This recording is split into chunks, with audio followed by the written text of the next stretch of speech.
Hello అండి. అందరికీ నమస్కారం. Welcome to Geethasri kitchen.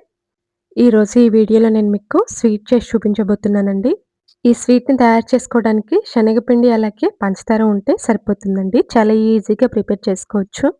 ఎక్కువ పదార్థాలు కూడా అవసరం లేదు. అలాగే 10 నిమిషాల్లో రెడీ అయిపోతుందండి. చూస్తుంటేనే అర్థమైపోతూ ఉంటుంది ఎంత చక్కగా వచ్చిందో.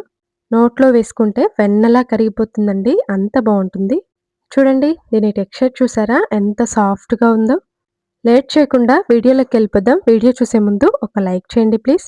ఈ స్వీట్‌ని మనం పండగలప్పుడు కానీ లేదా ఏదైనా స్వీట్ తినాలి అనిపించినప్పుడు ట్రై చేయండి. చాలా బావుంటుందండి. ముందుగా స్టవ్ ఆన్ చేసి కడాయి పెట్టేసుకొని అందులోకి 2 కప్పుల వరకి శనగపిండిని వేసుకోవాలండి. ఈ శనగపిండిని జల్లించి వేసుకోవాలండి. ఉండలు ఏమైనా ఉంటే తీసేసుకోవచ్చు. ఇక్కడ నేను ముందే జల్లించి తీసుకున్నాను కాబట్టి ఇక్కడ చూపించట్లేదండి. ఇప్పుడు ఒకసారి అంతా కూడా కలుపుకొని ఇప్పుడు మధ్యలో కొంచెం స్పేస్ ఇవ్వాలండి. ఇప్పుడు ఇందులోకి ముప్పావు కప్పు వరకి నెయ్యిని వేసుకోవాలండి. ఇక్కడ నేను నెయ్యితో ప్రిపేర్ చేస్తున్నాను. మీరు కావాలనుకుంటే ఆయిల్‌తో కూడా చేసుకోవచ్చు.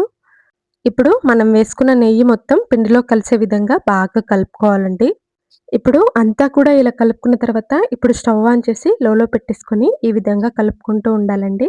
శనగపిండి అలాగే నెయ్యి కలుపుకున్న తర్వాతే స్టవ్ ఆన్ చేసుకోవాలండి.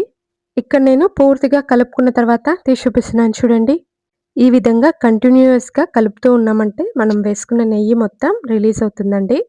ఇక్కడ నేను కాస్త నెయ్యి రిలీజ్ అయిన తర్వాత తీసి చూపిస్తున్నాను చూడండి. ఇలా కొంచెం కొంచెంగా అంతా కూడా రిలీజ్ అవుతుందండి. 2 కప్పుల శనగపిండికి ముప్పావు కప్పు నెయ్యి కరెక్ట్‌గా సరిపోతుందండి. ఈ విధంగా శనగపిండి నుంచి నెయ్యి మొత్తం రిలీజ్ అయిన తర్వాత స్టవ్‌ని లో టు మీడియం ఫ్లేమ్‌లో అడ్జస్ట్ చేసుకుంటూ చక్కగా వేయించుకోవాలండి. ఇక్కడ చూడండి పూర్తిగా ఉండలేవి లేకుండా ఈ విధంగా కలిసిపోయి ఇలా మొత్తం అంతా కూడా పాన్ నుంచి సెపరేట్ అవుతున్నప్పుడు స్టవ్ ఆఫ్ చేసుకోవాలండి. స్టవ్ ఆఫ్ చేసుకున్న తర్వాత ఒకసారి దీన్ని కలిపేసుకొని పక్కన పెట్టేసుకోవాలి. ఇప్పుడు లేట్ చేయకుండా ఇంకొక పాన్ తీసుకొని అందులోకి అరకప్పు వరకి నీళ్లు తీసుకోవాలండి. అరకప్పు నీళ్ళకి ఒక కప్పు వరకి పంచదారని వేసుకోవాలండి. ఇక్కడ అన్నీ కూడా ఒకే కప్‌తో మెజర్ చేసి తీసుకోవాలండి. అప్పుడే మనకి చక్కగా కుదురుతుంది. పంచదార వేసిన తర్వాత స్టవ్‌ని హై ఫ్లేమ్‌లో ఉంచుకొని ఇలా కంటిన్యూయస్‌గా కలుపుకుంటూ పంచదారని కరగనివ్వాలండి. మనం ఈ పంచదార పాకాన్ని ఫాస్ట్‌గా ప్రిపేర్ చేసుకోవాలండి. చూడండి ఈ విధంగా మొత్తం అంతా కూడా కలుపుకుంటూ పంచదారని కరగనివ్వాలి. పంచదార మొత్తం కరిగిపోయిన తర్వాత ఇప్పుడు ఈ విధంగా నురగ వస్తున్నప్పుడు స్టవ్‌ని మీడియం ఫ్లేమ్‌లో ఉంచుకొని 3, 4 నిమిషాల పాటు ఉడికించుకోవాలి. ఇక్కడ నేను శనగపిండిని వేయించుకుంటున్నప్పుడే పంచదార పాకానికి పెట్టేసుకున్నానండి. మీకు స్టెప్ బై స్టెప్ చెప్పాలని ఈ విధంగా చూపిస్తున్నాను. 3, 4 నిమిషాల తర్వాత పాకాన్ని ఈ విధంగా ఒకసారి చెక్ చేసుకోవాలండి. ఇక్కడ నేను చూపిస్తున్న విధంగా తీగ పాకం అనేది వస్తే సరిపోతుందండి. ఎక్కువ పాకం ఏమీ అవసరం లేదు. ఇలా తీగలాగా ఫార్మ్ అయిన తర్వాత ఇప్పుడు మనం ముందుగా పక్కన పెట్టుకున్నాం కదండీ! శనగపిండి మిశ్రమంలోకి ఈ పంచదార పాకాన్ని వేసుకోవాలి. పంచదార పాకం మొత్తం ఇలా శనగపిండిలో వేసుకున్న తర్వాత ఇప్పుడు స్టవ్ ఆన్ చేసి మీడియం ఫ్లేమ్‌లో ఉంచుకొని ఇలా కంటిన్యూయస్‌గా కలుపుతూ ఉడికించుకోవాలి. మరీ ఎక్కువ సేపు ఉడికించుకోవాల్సిన అవసరం లేదండి. 2, 3 నిమిషాల పాటు ఇలా కంటిన్యూయస్‌గా కలుపుకుంటూ ఉడికించుకోవాలి. కలుపుకుంటూ ఉడికించుకున్నామంటే కన్సిస్టెన్సీ అనేది ఇక్కడ నేను చూపిస్తున్న విధంగా దగ్గర పడిపోతూ ఉంటుందండి. ఇక్కడ నేను ఇంకాస్త దగ్గర పడిన తర్వాత తీసి చూపిస్తున్నాను చూడండి. ఈ విధంగా పాన్ నుంచి సెపరేట్ అవుతూ రిబ్బన్ కన్సిస్టెన్సీలోకి రావాలండి.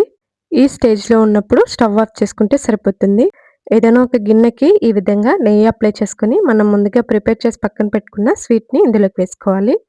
ఎక్కువ సేపు పక్కన పెట్టకుండా ఒక నిమిషం తర్వాత ఇందులోకి వేసుకుంటే సరిపోతుంది. ఇప్పుడు గరిటెతో ఇలా లైట్‌గా స్ప్రెడ్ చేసి చల్లారనివ్వాలండి. ఇక్కడ నేను పూర్తిగా చల్లారిన తర్వాత తీసి చూపిస్తున్నాను చూడండి. అంచుల వెంబడి ఒకసారి చాక్‌తో అనేసుకొని ఈ విధంగా ప్లేట్‌లోకి వేసుకోవాలండి. అంతేనండి స్వీట్ రెడీ అయిపోయింది. ఇప్పుడు దీన్ని మనకు నచ్చిన సైజులో పీసెస్ లాగా కట్ చేసుకోవాలి. చూడండి ఎంత చక్కగా వచ్చిందో. పండుగలప్పుడు కానీ లేదా ఏదైనా స్వీట్ తినాలి అనిపించినప్పుడు, ఇంటికి ఎవరైనా చుట్టాలొచ్చినప్పుడు ఇలా ట్రై చేయండి. చాలా అంటే చాలా బావుంటుందండి. థాంక్స్ ఫర్ వాచింగ్ అండి.